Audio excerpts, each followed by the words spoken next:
पकड़ा गए जिस दिन हम लोग वहीं बैठे थे बगीचे में दोनों। फिर तो जो हुआ वो देख के लोग दंग, पूरे गांव के लोग इकट्ठा हुए। फिर हम दोनों को पूरा बुलाया गया बहुत ही। अब आगे क्या कहें दोस्त, सारे लोग मिल के हम लोगों को मारपीट हुई। हमारी तो ज़्यादा ही पिटाई हुई दोस्त। फिर हम लोगों ने ठान लिया। गुड मॉर्निंग फ्रेंड्स, कैसे हैं? आई हो बहुत अच्छे होंगे। और दोस्त आज मैं अपने ज़िंदगी का पहला बात बताने जा रहा हूँ जो आप सुन के दंग हो जाएंगे। मैं वैसे बिहार के रहने वाला हूँ, सिवान डिस्ट्रिक्ट का, और मेरी जाति है ब्राह्मण। और मैं अपने गांव में ही और एक ही जाति के एक लड़की से प्रेम करता था। लेकिन देखिए, गांव में एक जाति के तो लोग होते हैं, और लेकिन ये है कि हमारे मैंने जो गोत्र मिलाया जाता है, कुल खानदान अलग था, उनका अलग था, लेकिन जाति सेम थी। वो भी ब्राह्मण थे, हम भी ब्राह्मण थे। फिर हम दोनों को, भगवान की महिमा थी, हम दोनों को आपस में प्रेम हो गया। और करीब 3-4 साल प्रेम चला। और यहाँ तक कि सब गांव वाले जान गए, लोग जान गए। उसके बाद फिर एक दिन हम लोग एकाएक खेत में पकड़े भी गए दोनों। बहुत मार पड़ी दोस्त। फिर अपना मारपीट हुआ।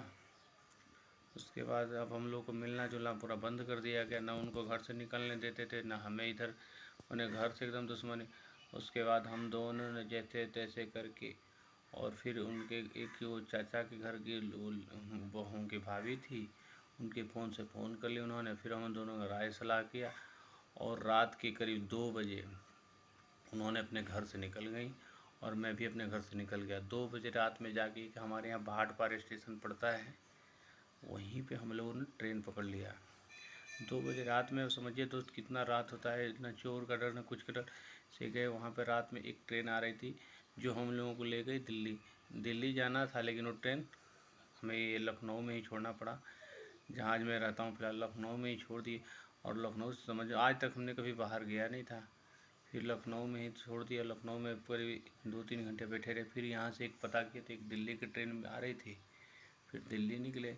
मैंने ये कि जो 24 घंटा का रास्ता हम लोगों ने 48 घंटे में सफ़र किया था। पता नहीं होता था, ट्रेन में ही सोते थे, स्टेशन पर पड़ा था, बिना खाए पिए, पैसे 1 रुपये नहीं। फिर जैसे तैसे गए दिल्ली में। वहाँ मेरे एक दोस्त है, रहता है। फिर उसके कमरे पे गए, वहाँ हम लोगों ने 2-4 दिन कटाया। फिर उसने एक मेरे को रूम दिलवाया और काम लगवा दिया मेरा।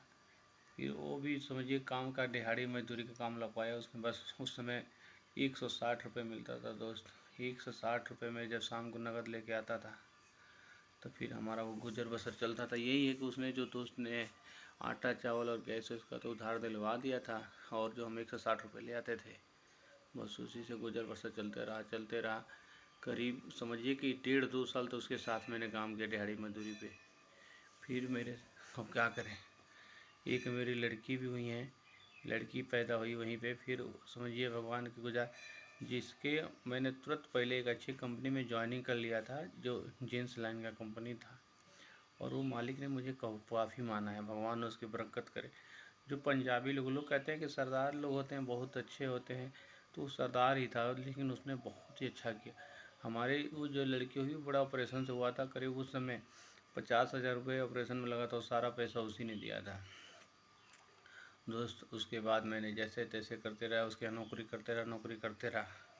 फिर किसी कारणवश मैं गांव आया। गांव आके यहाँ पे वो हमारे यहाँ इतने मुकदमे केस चलते रहे कि करीब एक बार जब वो केस की तारीखें खुल गई थी, 1-1.5 महीना गाँव में रहना पड़ा। जब तक कहीं गाँव में हम बाहर गए तो वहाँ उसने नौकरी पे आदमी रख लिया था।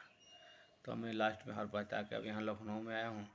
तो लखनऊ में भी अब दोस्त आपको तो पता ही होगा, मैं बताया था पिछली वीडियो में, यहाँ हमारी बहन का है, बहनोई का हमारा मेडिकल एजेंसी है, तो उसी में काम करते हैं। लेकिन बहुत ही दिक्कत, रहना खाना सब बहन के यहाँ ही है। और बहन हमारी वो अपनी बहन नहीं है दोस्त, बहुत परेशान करती है। खाने पीने में, रहने में, हर चीज़ में दिक्कत होता है। ना पैसा के लिए मैं बोल पाता हूँ। रिश्तेदारी में आप जानते हैं, रिश्तेदारी में कोई किसी का बोल नहीं पाता है कि क्या पैसा चाहिए, क्या नहीं चाहिए, क्या खाओ क्या ना खाओ, मजबूरी है। खैर चलिए, अगले वीडियो में आपकी पूरी बात बताऊँगा। तब तक के लिए नमस्कार।